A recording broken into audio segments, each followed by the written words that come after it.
fulfill the plan of Praja Shanti Party.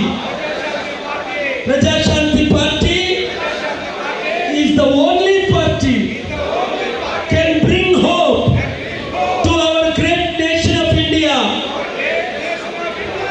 We say goodbye to all other parties.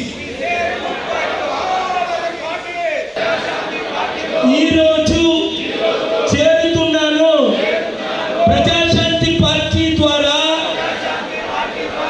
అభివృద్ధి చేయడానికి, మా గ్రామాభివృద్ధి, మా కుటుంబ అభివృద్ధి, మా కుల అభివృద్ధి